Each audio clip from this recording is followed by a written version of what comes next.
बिस्मिल्लाहिर्रहमानिर्रहीम। अस्सलाम वालेकुम नादरीन, आप यूट्यूब चैनल देख रहे हैं, मैं इमरान खान हूँ। नादरीन, सबसे पहले बड़ी ख़बर यह है कि पाकिस्तान ने अफ़गानिस्तान पे एक एयर स्ट्राइक की है और इसके बारे में दावा किया जा रहा है। मुख्तलिफ मीडिया के ज़राए ये बता रहे हैं, पाकिस्तानी हुकूमत की जानिब से वज़ीर दिफ़ा ने भी इसकी कन्फर्मेशन दी है कि पाकिस्तान ने अफ़गानिस्तान पर मुबैना तौर पर एक एयर स्ट्राइक की है जिसमें दहशत गर्दों को हलाक किया गया। अब ये एयर स्ट्राइक जो है, इसके बारे में अभी मज़ीद तफसीलात तो आएंगी जब DGISPR आज के दिन में पेशावर में कोई प्रेस कॉन्फ्रेंस करने जा रहे हैं, जिसमें वो बताएंगे कि उन्होंने दहशत गर्दों का कितना नुकसान किया और ये कौन दहशत गर्द थे और उन्होंने क्या पाकिस्तान के अंदर कौन कौन से गुलगुला हुए थे। बहरहाल ये जो दहशत गर्द हैं, इनके 3 नाम अभी तक सामने आए हैं जो हुकूमती ज़राए से आए। पाकिस्तानी मीडिया ने यह खबर चलाई है और जो 3 नाम बताए गए उनमें एक नाम है नूर वली महसूद का, एक नाम है कारी सैफुल्लाह महसूद का और एक नाम है खालिद महसूद का। ये 3 जो TTP के रहनुमा हैं, ये मारे गए इस दहशतगर्द हमले में। लेकिन पाकिस्तान की मीडिया को ज़रा कन्फर्मेशन करनी चाहिए थी। इनमें से जो खालिद महसूद है वो 2018 में अमरीकी ड्रोन हमले में पहले ही मारा जा चुका है, जबकि इसमें जो कारी सैफुल्लाह महसूद है उसके बारे में बाकायदा खबरें छप चुकी हैं कि वो 2019 में होस्ट में अफ़गानिस्तान में मारा जा चुका है। और ये उस वक्त मारे गए थे जब अमेरिका वहाँ पे मौजूद था, जब वहाँ पे बाकायदा अफ़गान हुकूमत मौजूद होती थी। तालिबान ने तब तक फ़तह नहीं किया था अफ़गानिस्तान को, ये उस वक्त की बात है।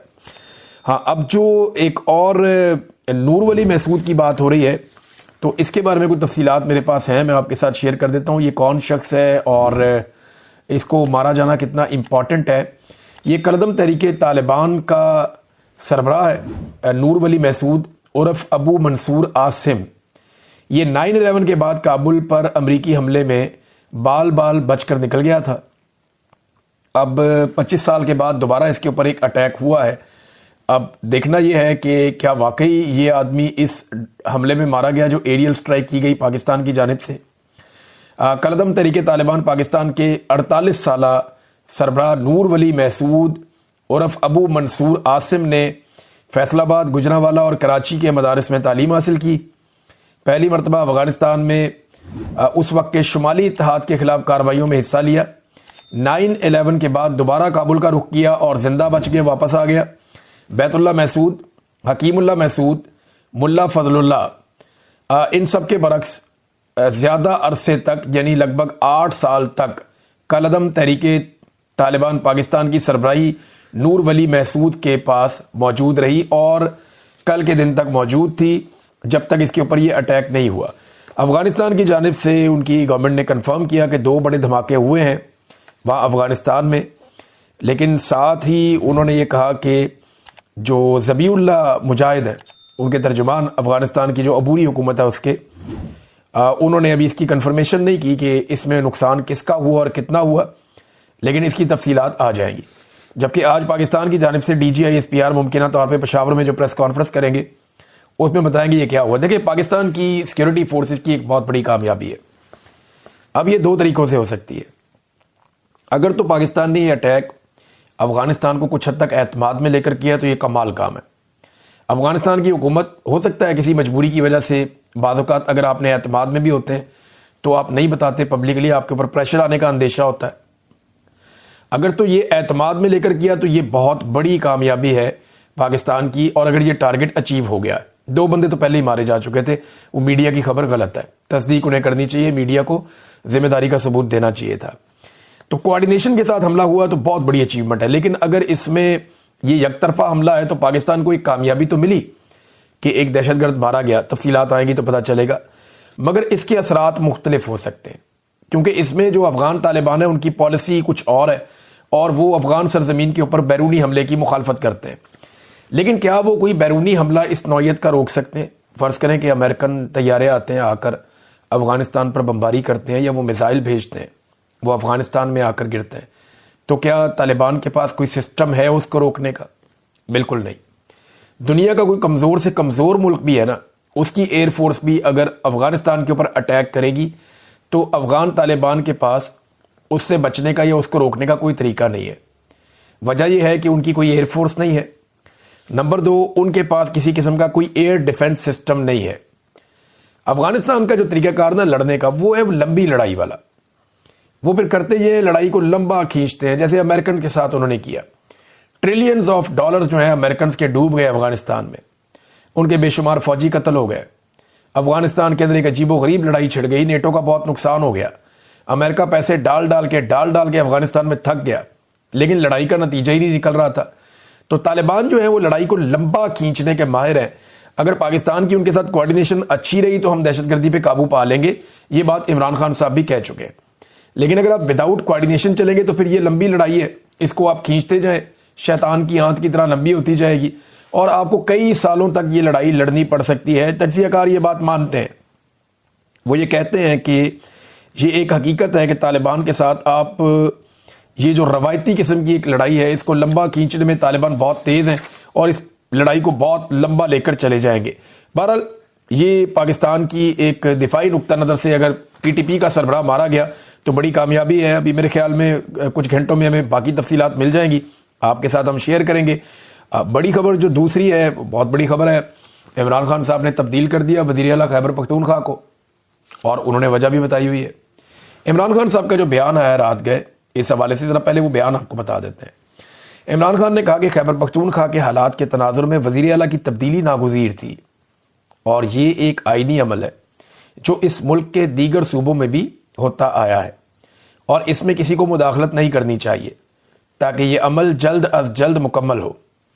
अगर किसी ने इसमें मुदाखलत की कोशिश की तो भरपूर एहतजाज होगा। सुहेल अफरीदी का इंतखाब ज़बाना तालिब इल्मी से उनकी ISF और तहरीक इंसाफ के नज़रिए से वाबस्तगी की वजह से किया। ये फैसला तहरीक इंसाफ की इलेक्टेबल्स की जगह ग्रास रूट वर्कर्स को फैसला साजी के अमल में शामिल करने के बयानिए को भी तकवीयत बख्शता है। खैबर पख्तूनख्वा के वज़ीर आला की तब्दीली को बाद हल्के मेरे ख़ानदान के अफराद से जोड़ने की कोशिश कर रहे हैं। ये गेम हो रही थी ना कि अलीमा खान हो गई या बुशरा बीबी हो गई तो इनकी वजह से हुआ। इमरान खान ने उसका जवाब दिया कि ये सरासर गलत है। ये फ़ैसला मुकम्मल तौर पर सियासी है जिस पर मेरे ख़ानदान का कोई फ़र्द किसी भी तरह से असरअंदाज नहीं हुआ। मेरे ख़ानदान के किसी फ़र्द का मेरे सियासी फ़ैसलों से कोई ताल्लुक नहीं है। अली अमीन मेरे पुराने और वफ़ादार साथियों में से है, लेकिन वो तनाज़ात की जद में है। ये तनाज़ात आसिम मुनीर की किसी जामे सियासी हिकमत अमली अपनाए बगैर खाली गोला बारी से दहशतगर्दी के मसले से निमटने की पॉलिसी के बायस पैदा हुआ। 2025 दहशतगर्दी के वाक़यात के हवाले से पाकिस्तानी तारीख का बदतरीन साल है और खैबर पख्तूनख्वा का सूबा मज़ीद इस सूरत हाल का मुतहम्मिल नहीं हो सकता।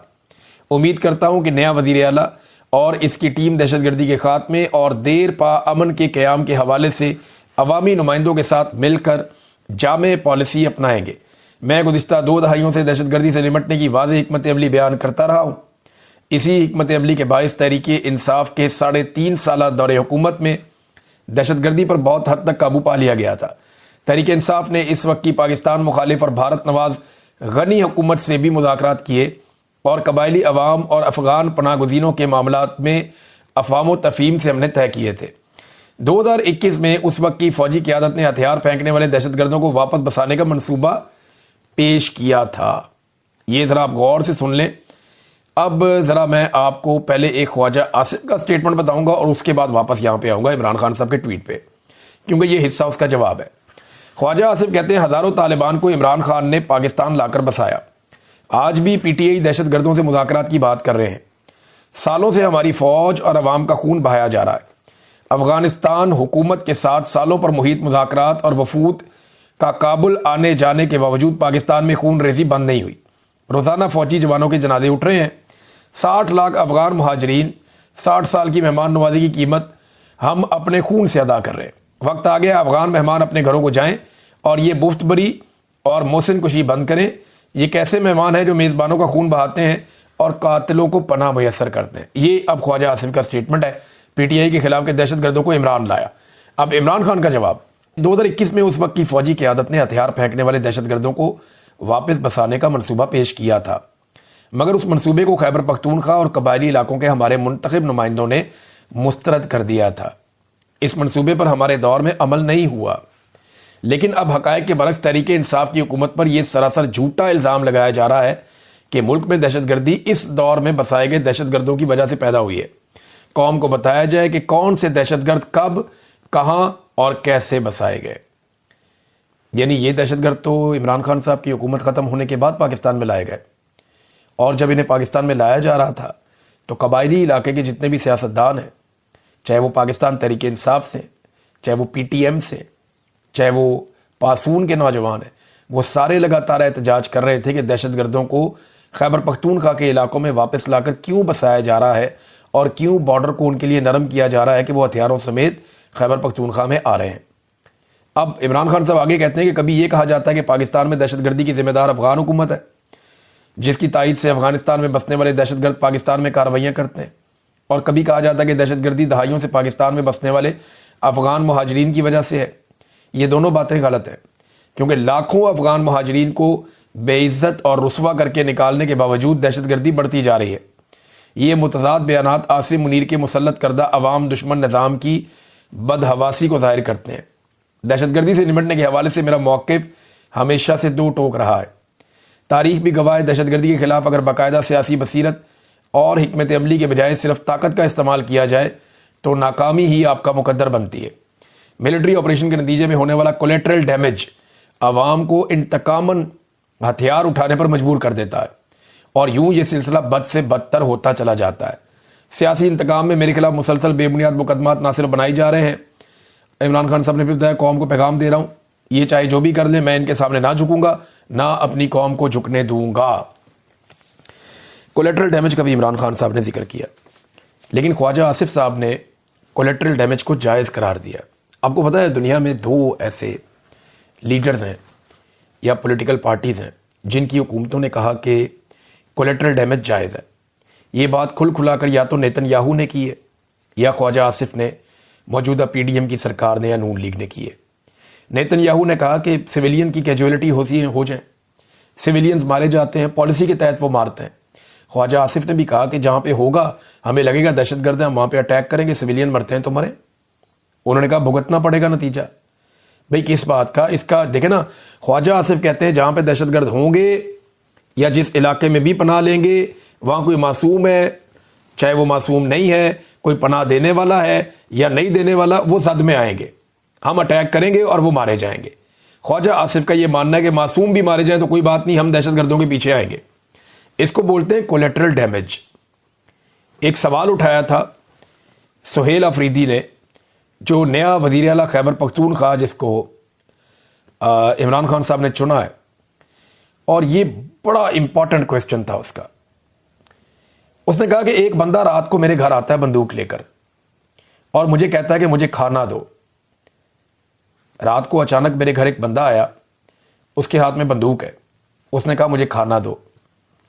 मैं उसे खाना नहीं देता तो वो मुझे मार देता है, और अगर मैं उसे खाना देता हूं तो फौजी एहलकार सुबह आकर मुझे उठा लेते हैं। यानी खाना दूं तो सुबह मरता हूं, खाना ना दूं तो रात को ही मर जाता हूं। कहां जाऊं मैं? सवाल यह पैदा होता है कि वो रात को मेरे घर तक कैसे पहुंचा। ये है सवाल जो उठाया सुहेल अफरीदी ने, कि उस दहशतगर्द को किसने इजाजत दी कि वो पाकिस्तान के अंदर आकर कबायली इलाकों में लोगों को मजबूर करे हथियार की बुनियाद के ऊपर कि हमें यहां रहने दो। कोई जान के तो अपने आप को हलाकत में नहीं डालता। जब दहशतगर्दों को आपने बॉर्डर नरम कर दिया, वो आ गए पाकिस्तान के अंदर, एक पॉलिसी के तहत आप उन्हें लेकर आए। राणा सनाउल्लाह साहब ने बड़ा बबांगे दोहल खुल खुलाकर यह बात की थी इंटरव्यू देते हुए कि हम एक पॉलिसी के तहत इन तालिबान को पाकिस्तान में लेकर आ रहे हैं, दहशतगर्दों को। क्योंकि उस वक्त बाजुआ साहब के दिमाग में, नदीम अंजुम साहब के दिमाग में यह चल रहा था कि हमने इनको हथियार पकवा के पाकिस्तान वापस लेकर आना है। वो एक अलग फार्मूला पे काम कर रहे थे, और अब वही फार्मूला इनके गले पड़ा हुआ है। मुराद से ही तो उस दिन से चीख रहा था, बाकी सारे चीख रहे थे, इमरान खान भी कह रहे थे कि इसके ऊपर अमल दरामद नहीं हो रहा। एक तजवीज़ जरूर थी जिस पे बात हुई थी, लेकिन अमल दरामद नहीं हुआ।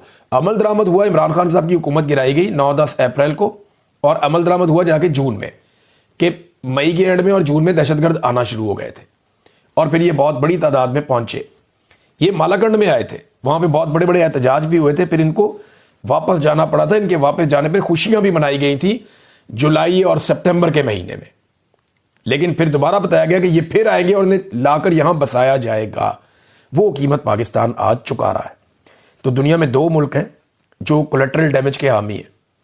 नादरीन, आज तहरीक लब्बैक को जाना था एहतजाज करने के लिए, और वो कामयाब होते हैं या नहीं होते, क्योंकि आज उनका एहतजाज का दिन है।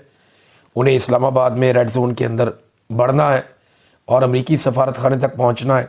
क्या वो पहुंच पाएंगे? फैसला तो ये हुआ है कि अगर किसी और जगह पे ये निकलते हैं तो एक अलग बात है, लेकिन रेड जोन में इस्लामाबाद में इनको नहीं आने दिया जाएगा। कंटेनर्स लगा के सारा एरिया बंद कर दिया गया है। रावलपिंडी और इस्लामाबाद में इंटरनेट की बंदिश हो गई, इंटरनेट भी बंद कर दिया गया है, और फैज़ाबाद को कंटेनर लगा के बंद कर दिया गया। मुख्तलिफ एरियाज में रेड जोन को कंटेनर लगा के बंद कर दिया गया। तो पूरा उन्होंने कंट्रोल किया है। तहरीक लब्बैक ने बाकायदा एक इजाज़तनामा भी दिखाया। उन्होंने दिखाया कि जनाब हमने तो डीसी से इजाज़तनामा लिया इस्लामाबाद में एहतजाज के लिए, और अब हमें पंजाब में मार मारी गई पहले, और उसके बाद अब यहाँ पे भी बंद किया जा रहा है। नाज़रीन, एक सवाल बहुत सारे लोग पूछ रहे हैं कि क्या सुहेल अफरीदी जो है वो हो जाएगा, मुंतखब हो जाएगा वज़ीर आला खैबर पख्तूनख्वा? तो इसका सादा जवाब मैं आपको देता हूँ कि पाकिस्तान तहरीक इंसाफ ने जो मीटिंग बुलाई थी MPAs की, उसमें मौजूद थे 78 MPAs। अब इनके तो 92 हैं, तो बाकी कहाँ गए? 73 का गोल्डन फिगर है, 73 चाहिए, 78 मौजूद थे। यानी जो वहाँ मौजूद थे उनमें भी 5 अभी ज़्यादा थे, ज़रूरत से 5 ज़्यादा थे, प्रॉब्लम नहीं है। इनमें से 8 ऐसे हैं जो मुल्क से बाहर हैं, उन्हें अहकाम दे दिए गए हैं फौरी तौर पे वापस पहुंचो। तो अगर 8 को आप शामिल कर दें इन 78 में तो बन जाते हैं 86 हो गए। बाकी 6 कहाँ गए? बाकी 6 में से 3 ऐसे हैं जिन्होंने कहा कि जब तक अली अमीन गंडापुर यहां मौजूद है हम CM हाउस में नहीं आएंगे। हम तब आएंगे जब ये आदमी यहां से चला जाएगा। वो बहुत सख्त नाराज हैं। उनमें एक शकील खान साहब हैं, तारिक अरियानी साहब हैं, तो ये लोग नहीं आए। एक और साहब भी हैं, ये नहीं आए। इन्होंने कहा जी जब अली अमीन गंडापुर चला जाएगा फिर हम आएंगे। तो 3 ये भी हो गए, तो ये हो गए 89। बाकी 3 कहाँ गए? आज एक्चुअली 78 नहीं 81 आए थे। इनमें से 3 जो हैं वो इजलास शुरू होने से पहले आए, और उन्होंने कहा जी कि किसी ने शादी में जाना था, किसी का कोई और ज़रूरी काम था, तो उन्होंने कहा जी हम आ गए हैं, हमारी हाज़िरी आप कबूल करें, हम जा रहे हैं, लेकिन जब भी वोटिंग होगी, कोई भी चीज़ होगी, हम हर लिहाज से आके वोट करेंगे। तो आपको मैंने 92 पूरे कर दिए। MPA तोड़ना इंतहाई मुश्किल है। इन्होंने सारी अपनी कोशिश करके देख ली। खैबर पख्तूनख्वा के MPA नहीं टूटते। जो टूटेगा वो अपने हलके में कैसे जाएगा?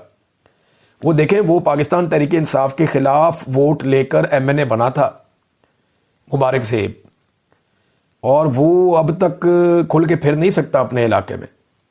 लोग उसको नफरत की नज़र से देखते हैं। इतना बड़ा प्रॉब्लम है खैबर पख्तूनख्वा में। तो मुश्किल है कि ये लोग कोई भी 4 बंदे भी तोड़ पाएँ। 4 बंदे बहुत मुश्किल है। यहाँ तो फिर भी बहुत बंदे तोड़ने पड़ेंगे इनको। कम से कम 20 बंदे तोड़ेंगे तो जाके ये इस काबिल होंगे कि रास्ता रोक पाए इसका, सुहेल अफरीदी साहब का। तो बहुत मुश्किल है कि वो रास्ता रोक पाए। यहाँ पे तो 4 बंदे तोड़ना बहुत मुश्किल है। हाँ, ये गवर्नर राज लगाने जैसा कोई गंदा घटिया काम कर सकते हैं, और अगर उन्होंने वो घटिया काम किया तो पाकिस्तान तहरीक इंसाफ के ऊपर इससे बड़ा एहसान और कोई नहीं होगा, क्योंकि तहरीक इंसाफ के अंदर एक नई जान पड़ जाएगी, उनमें एक नई ताकत आ जाएगी। पंजाब को तो आलिया हमदा ने बड़ा जोर लगाया, काफ़ी वो एक्टिवेट हुआ है, लेकिन गंडापुर साहब के कारनामों की वजह से खैबर पख्तूनख्वा में कुछ मामला डाउन गया था। लेकिन अगर ये तो सुहेल अफरीदी के आने से वैसे ही जान पड़ी है, काफ़ी बड़ा जोर लगा रहे हैं नौजवान, और फौरी तौर पर उनको वज़ीर आला बनाना चाहिए उसूलन। लेकिन अगर ये गवर्नर राज लगा देते हैं तो इससे तो PTI को बहुत फ़ायदा होगा। नादरीन, मैं आपको एक स्टेटमेंट पढ़ के सुनाता हूं। ये ज़ेलेंस्की की है, यूक्रेन का जो सदर है ज़ेलेंस्की। उसने ट्रंप को एक ऑफर करवाया। उसने कहा अगर ट्रंप हमें टॉम हॉक मिसाइल्स दे दे, टॉम हॉक हमें दे दे। टॉम हॉक्स आप जानते हैं, बड़े उनके मकबूल अमरीकी हथियार है। उन्होंने कहा जी अगर ये हमें दे देता है ट्रंप, तो हम नोबेल इनाम की वसूली के लिए या नोबेल प्राइज़ के लिए डोनाल्ड ट्रंप की हमायत में लॉबिंग करेंगे। अंदाज़ा करें कि अमन का नोबेल इनाम दिलवाना है, और उसकी लॉबिंग के लिए चाहिए क्या? हथियार। ये क्राइटेरिया दुनिया का। अब तक के लिए इतना ही। अपना ख्याल रखिएगा, अपने इस चैनल का भी। अल्लाह हाफिज़।